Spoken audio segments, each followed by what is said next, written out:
নমস্কার বন্ধুরা, আমি অলি, লাইফ উইথ অলি চ্যানেলে সবাইকে স্বাগত।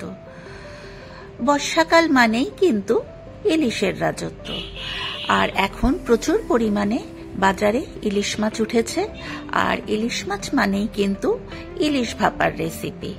যারা এখনো পর্যন্ত এই ইলিশ ভাপার রেসিপি বানাননি তারা খুব সহজেই বানিয়ে ফেলুন দুর্দান্ত স্বাদের ইলিশ ভাপার রেসিপি কিভাবে বানানো যায় আমার এই রেসিপিটিতে, সেটাই দেখতে পাবেন।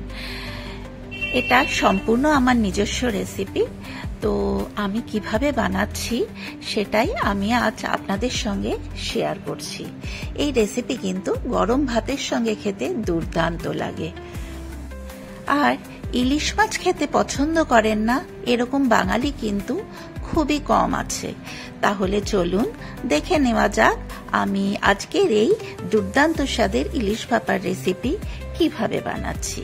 এই যে দেখুন, এখানে আমার ইলিশ মাছ খুব ভালো করে ধুয়ে আমি নুন, হলুদ আর সর্ষের তেল দিয়ে ম্যারিনেট করে রেখেছি। আর এখানে দেখছেন সাদা তিল আমি মিক্সির বাটিতে নিয়ে নিয়েছি। এখানে রয়েছে পোস্ত, আর এখানে রয়েছে সর্ষে গুঁড়ো, আর এখানে নিয়েছি আমি কিছু কাজু বাদাম, আমন্ড আর কিশমিশ, আর টক দই আছে। আর নুন হলুদ তো সব রান্নাতেই লাগে, নুন হলুদটা আর আমি দেখালাম না। আর এখানে ইলিশ মাছটা ভালো করে ধুয়ে নিয়েছি, আর এখানে আমি সাদা তিলটাও গুঁড়ো করে নিয়েছি। এরপরে আমি পোস্তটাও শুকনো গুঁড়ো করে নেব, সেই জন্য আমি মিক্সির বাটিতে পুরো প্যাকেটের পোস্তটাই আমি একবারে দিয়ে দিয়েছি। এই যে দেখুন, পোস্তটাও কিন্তু খুব সুন্দরভাবে মিহিভাবে গুঁড়ো হয়ে গেছে। তো পোস্তটাও আমি তুলে রেখেছি। আর এদিকে কাজু, কিশমিশ আর আমন্ড এটাকেও আমি একটু শুকনো গুঁড়ো করে নেব। তো এটাও আমার শুকনো গুঁড়ো হয়ে গেছে। এরপরে আমি এর মধ্যে অ্যাড করব টক দই 3 থেকে 4 চামচ মতন। টক দইটা আমি অ্যাড করে দিলাম।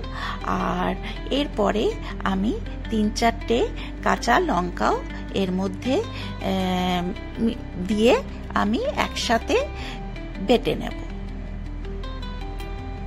এই যে দেখুন, 3-4টে কাঁচা লঙ্কা আমি অ্যাড করে দিয়েছি, দিয়ে একসাথে এটার একটা মিহি পেস্ট বানিয়ে নিয়েছি। এরপরে একটা বোলের মধ্যে আমি নিয়ে নিয়েছি 2 টিস্পুন পোস্তের গুঁড়ো, আর নিয়ে নিচ্ছি 2 টিস্পুন সাদা তিল গুঁড়ো করে রেখেছি। সেই সাদা তিলটাও আমি এর মধ্যে অ্যাড করে নিয়েছি। আর সর্ষের পরিমাণটা আমি একটু কমই দেব, যেহেতু আমাদের সমস্যা আছে, সেই কারণেই সর্ষেটা আমি অ্যাভয়েড করি। সর্ষেটা যাতে অ্যাভয়েড করতে হয় সেই কারণেই আমার পোস্ত, তিল, কাজু, কিশমিশ এসবগুলো অ্যাড করা।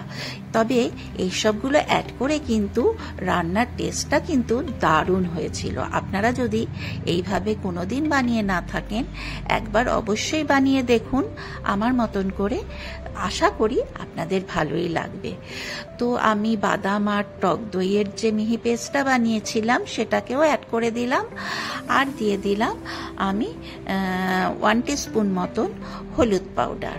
আমার চামচটা, হলুদের চামচটা কিন্তু বড্ডই ছোট, ওটা 2 চামচ মানে কিন্তু 1 চামচ।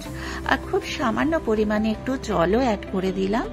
দিয়ে আমি সমস্ত মশলাটা খুব ভালো করে চামচ দিয়ে আমি নাড়িয়ে নিচ্ছি, মিশিয়ে নিচ্ছি।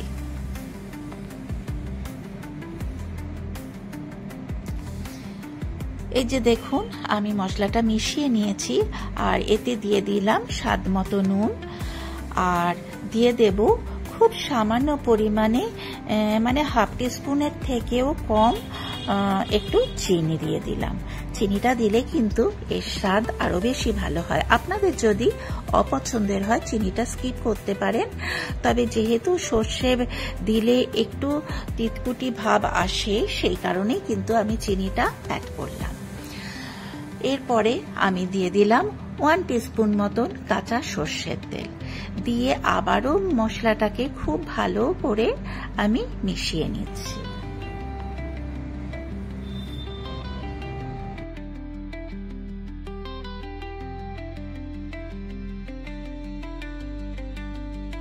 মশলাটা খুব ভালোভাবে মিশিয়ে নিলাম। এরপরে মিক্সির বাটিতে যে মশলাগুলো লেগেছিল সেটার মধ্যে একটুখানি জল আমি ঢেলে পুরো বাটিটা পরিষ্কার করে সেই জলটাকেও আমি ওর মধ্যে অ্যাড করে দিচ্ছি।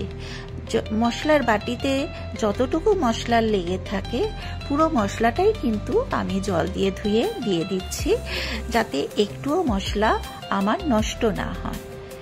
এই যে দেখুন, খুব সুন্দর করে আমি মশলার বাটি ধুয়ে জলটাকে দিয়ে দিলাম। দিয়ে তারপরে আবারও চামচের সাহায্যে খুব ভালো করে মশলাটাকে মিশিয়ে নিচ্ছি।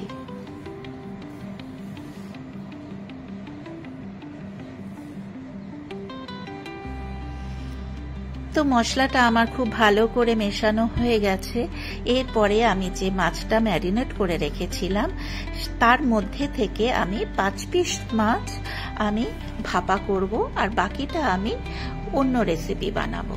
সেই কারণে 5 পিস মাছ আমি ওর মধ্যে মশলার মধ্যে মিশিয়ে নিচ্ছি।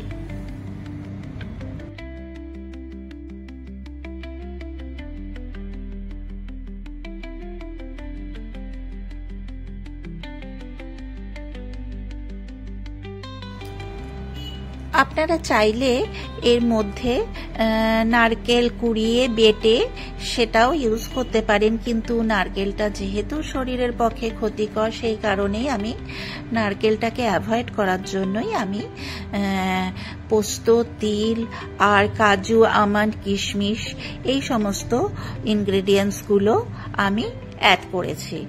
তো আপনাদেরও যদি কোনো সমস্যা থাকে নারকেলে, তাহলে কিন্তু আপনারাও এইভাবে ইলিশ ভাপা করে অবশ্যই খেতে পারেন।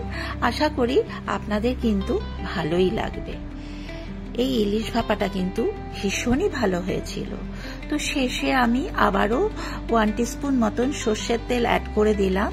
তো প্রথমে আমি দিয়েছিলাম 1 টিস্পুন সর্ষের তেল, আবার শেষে আমি 1 টিস্পুন সর্ষের তেল অ্যাড করে দিলাম। খুব বেশি তেলেরও কিন্তু প্রয়োজন হয় না। আর উপর থেকে আমি ঝালের জন্য 3-4টে কাঁচা লঙ্কা চিড়ে মাঝখান থেকে চিড়ে অ্যাড করে দিলাম। এতে কিন্তু এর ফ্লেভারটা আরো বেশি ভালো হয় বলে আমার মনে হয়।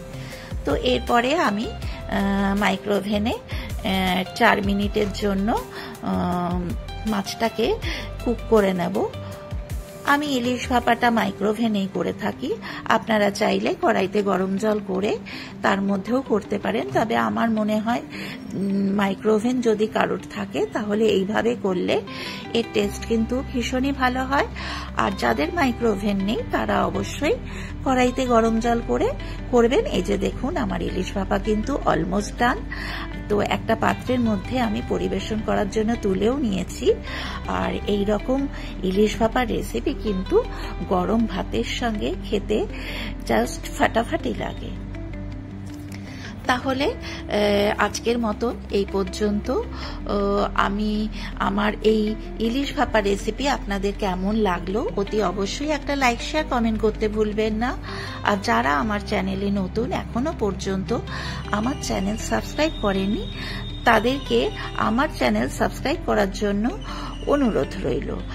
আর পাশে যে বেল বাটনটা আছে সেটাতে প্রেস করে দেবেন, তাহলেই আমি নিত্য নতুন যা যা ভিডিও আপলোড করব সেগুলো নোটিফিকেশন খুব তাড়াতাড়ি আপনাদের কাছে পৌঁছে যাবে।